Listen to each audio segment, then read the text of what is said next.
Hello दोस्तों, welcome to Q2 education. अब हम स्टार्ट करने वाले हैं exercise 5.2 question number 6। Check whether -150 is a term of the AP. हमें चेक करना है कि -150 ये एपी का टर्म है कि नहीं है। दोस्तों, अभी तक के जो क्वेश्चन थे वो बहुत इजी थे, बट अब से ये चैप्टर आपको कंफ्यूज करने वाला है।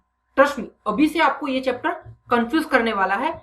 बट आप हो Q2 एजुकेशन के स्टूडेंट, तो ट्रस्ट में दोस्तों, हम आपके कंफ्यूजन को करेंगे दूर। किस तरीके से, देखते हैं। हमें क्वेश्चन को बहुत ही अच्छे से समझना है और कंफ्यूज नहीं होना है।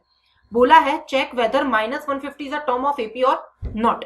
अगर -150 की जगह पे हमें 7 दिया होता, तो देखो यहाँ पे 8 है, 8 के बाद डायरेक्ट 5 है, तो बीच में 7 नहीं आ रहा है, तो हम बोल सकते हैं कि 7 एपी का टर्म नहीं है। उसके जगह पे अगर 5 दिया होता, तो यहाँ पे 5 है, तो हम बोलेंगे जी हाँ एपी का टर्म है। उस तरीके से ये जो टर्म है वो आगे बढ़ते रहेंगे एपी में। उस तरीके से कहीं पे भी -150 है, वो आएगा कि नहीं आएगा वो हमें फाइंड करना है। कैसे फाइंड कर रहे हैं, देखते हैं। फर्स्ट रूल है हमारा ए और डी मिलना चाहिए। क्या हमारे पास ए है? जी हाँ ए है, 11। क्या हमारे पास डी है? जी नहीं, तो हम डी फाइंड करेंगे। कैसे? D equals to A2 minus A1। A2 हमारे पास है 8, A1 हमारे पास है 11, तो डी मिल चुका है हमें -3। अब ए और डी मिला तो लाइफ जिंगा लाला। अब हम फाइंड करेंगे an। an equals to a plus n minus 1 into D. Suppose करते हैं कि -150 ये एपी का टर्म है, तो हम an की जगह पे -150 रखते हैं। सुनो दोस्तों, अभी रखो तो सही, बाद में देखते हैं। अभी हम an की जगह पे -150 रख लेते हैं। मान लिया कि 150 एपी का टर्म है, तो a क्या मिलेगा हमें? 11।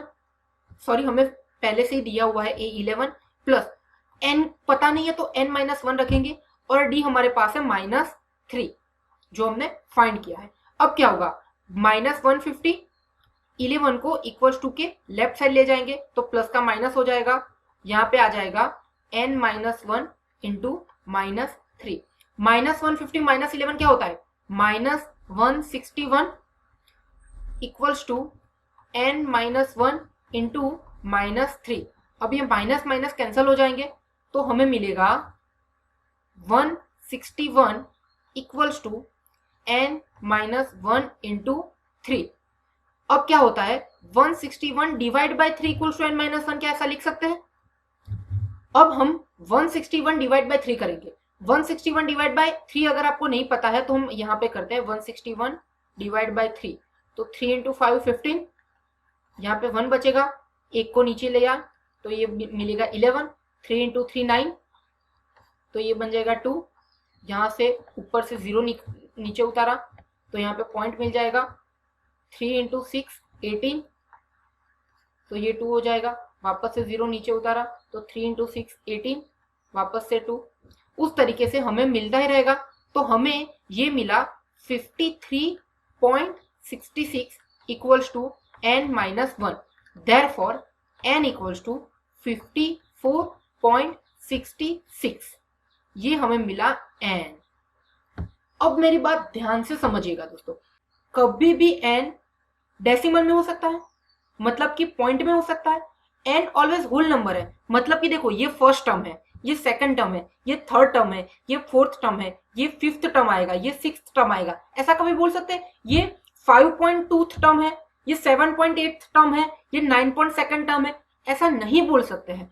तो n always belongs to n, मतलब n पॉजिटिव इंटीजर ही होगा। n कभी भी नेगेटिव भी नहीं हो सकता है, और n कभी भी 0 ही नहीं हो सकता है। याद रखना, number of term n always belongs to n। n क्या है? Positive integer.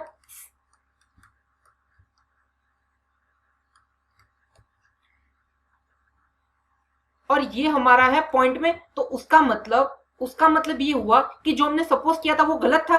तो 150 minus 150 is not a term of AP.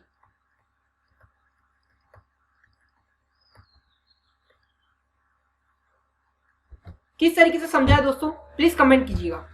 Thank you so much. मिलते हैं हम नेक्स्ट क्वेश्चन नंबर 7 में, same exercise 5.2। Q2 Education is a government recognized startup and we are providing online personal tuition for class 7 to 12. In last 4 years, we have already guided more than 5,000 students all over India. Our vision is to provide best quality education with personal attention. For any query regarding personal tuition, you can visit our website or call us.